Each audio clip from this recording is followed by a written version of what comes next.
In the name of Allah the most beneficent the most merciful. I am professor Amir, Allah के फजल से ठीक हूँ और उम्मीद है कि आप लोग भी ठीक होंगे।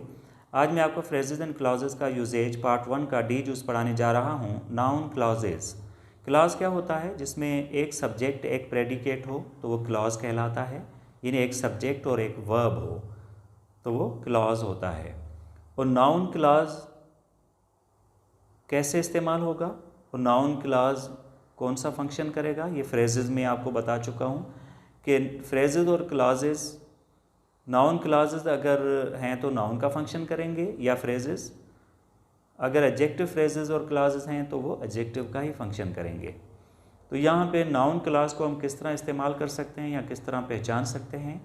तो noun clause as a subject of a verb भी इस्तेमाल होता है, as object of a verb भी इस्तेमाल होता है, और as object of a preposition भी इस्तेमाल होता है, और एक किसी और नाउन की एपोजिशन में भी इस्तेमाल होता है, यानी रिलेशन में जो उसी नाउन को फर्दर डिफाइन करता हो या उसके और एट्रीब्यूट्स बताता हो। तो पहले सेंटेंस को देखें कि ये सब्जेक्ट ऑफ अ वर्ब के तौर पे हम नाउन क्लॉज को किस तरह इस्तेमाल करेंगे। तो ये सेंटेंस देखें, that he will pass is certain. तो ये पहला जो है ये सब्जेक्ट है और ये क्लॉज है। तो सब्जेक्ट के तौर पे यूज़ हुआ है, that he will pass is certain. ये कि वो पास हो जाएगा ये यकीनी बात है। तो इसको हम नाउन से रिप्लेस भी कर सकते हैं कि हिज पासिंग इज़ सर्टन, यानी उसका पास होना यकीनी है। नेक्स्ट है, what he did was right. जो उसने किया वो सही था। तो जो उसने किया ये what he did is a noun clause. इसका मतलब है his action is right was right, या हिज एक्ट वॉज राइट, उसका अमल सही था। नेक्स्ट है, what ever he earned was spent. जो कुछ उसने कमाया वो खर्च किया गया। तो whatever he earned noun clause है और ये सब्जेक्ट के तौर पे यूज़ हुआ है। इसको हम रिप्लेस नाउन से भी कर सकते हैं कि हिज अर्निंग वॉज स्पेंट, यानी उसकी कमाई खर्च हुई। नेक्स्ट है, what he said made me laugh. जो उसने किया उसने कहा उसने मुझे हंसा दिया। तो हिज टॉक्स या his talk made me laugh, उसकी बातों ने मुझे हंसा दिया। नेक्स्ट है कि whatever he speaks is amazing. तो whatever he speaks is the noun clause, is amazing. What is amazing? Whatever he speaks, that means his talk is amazing. Next है, whether he would join us was not sure. ये कि वो हमें join करेगा या नहीं ये यकीनी नहीं था। तो वेदर ही वुड जॉइन अस, इसको हम रिप्लेस कर सकते हैं इस नाउन क्लॉज को नाउन से। His joining was not sure, his joining us, उसकी हमारे साथ शिरकत का यकीन नहीं था, इसका मतलब है गैर यकीनी थी। उसके बाद why he acted like that is surprising. What is surprising? Why he acted like that? His action was surprising or is surprising, sorry. तो उसका जो एक्शन है वो हैरत अंगेज़ है, ताजुब वाला है।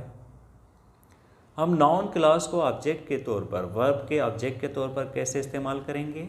इन सेंटेंसेस को देखें।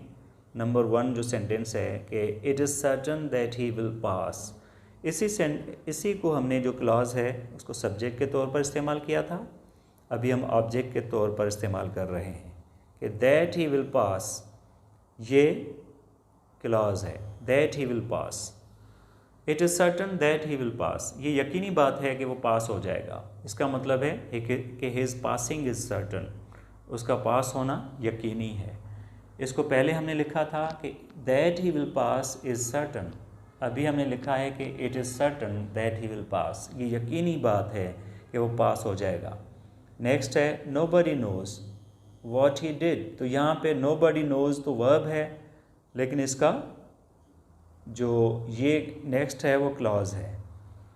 Nobody what he did, nobody nose what he did, किसी को नहीं पता कि उसने क्या किया। तो यहाँ पे what he did is the noun clause और ये ऑब्जेक्ट है इस वर्ब का, नोज़ का। नेक्स्ट है he fears that he will fail, उसको डर है कि वो फेल हो जाएगा। He fears what, that he will fail, कि वो फेल हो जाएगा। तो इसको हम रिप्लेस कर सकते हैं नाउन से, ही फेयर्स फेलियर, यानी ही फेयर्स हिज फेलियर, उसे अपनी नाकामी का डर है। I know that he is intelligent, that he is intelligent ये नाउन क्लॉज है और इसको हम रिप्लेस कर सकते हैं नाउन से, I know about his intelligence. Next है people hate what the criminals do, what the criminals do is the noun clause, ये नाउन क्लॉज है। People hate what the criminals do, इसको हम रिप्लेस कर सकते हैं नाउन से, पीपल हेट क्राइम्स। नेक्स्ट है कि people object to his remaining absent, his remaining absent, people object to what, his remaining absent, इसको हम रिप्लेस कर सकते हैं एब्सेंस से, people object to his absence, लोग उसकी गैर हाज़िरी पे एतराज़ करते हैं। नेक्स्ट है I want to know what he did, what he said, मैं जानना चाहता हूँ कि उसने क्या कहा या उसने जो कहा। तो इसको हम रिप्लेस कर सकते हैं नाउन से, I want to know about his talk, about his saying like this. Next है they asked me how I managed my affairs, they asked me what, how I managed my affairs, this is a noun class. तो they asked me about the management of affairs. Next है I expected that they would agree with us, I expected what, that they would agree with us, इसको हम replace कर सकते हैं noun से, जैसे I expected there agreement, मैंने उनके इत्तेफाक की तवक्को की। उसके बाद हम नाउन को किसी प्रेपोजिशन के ऑब्जेक्ट के तौर पर किस तरह इस्तेमाल कर सकते हैं नाउन क्लॉज को। तो यहाँ पे देखेंगे I believe in what you say, I believe in what you say is the noun clause और ये ऑब्जेक्ट है इस प्रेपोजिशन का, इन का। I believe in what you say, मैं इसमें यकीन रखता हूँ जो आप कहते हो, I believe in your talk. Next है I do not listen to what he said, तो what he said noun clause है और ये टू प्रेपोजिशन है, इसका ये ऑब्जेक्ट है। There is no advantage in what you do is the noun clause और ये इस प्रेपोजिशन का, इन का ऑब्जेक्ट है। We waited for the circumstances to take a reverse course. We waited for what? We waited for the circumstances. तो यहाँ पे ये नाउन क्लॉज है और ये इस प्रेपोजिशन का ऑब्जेक्ट है, for the circumstances to take a reverse course. Next है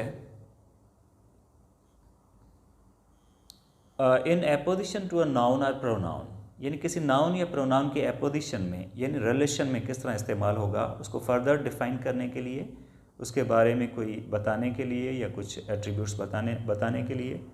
the notion that you are helpless is true, यहाँ पे the notion that you are helpless is true, ये बात कि आप बेयारो मददगार हो ये सच है।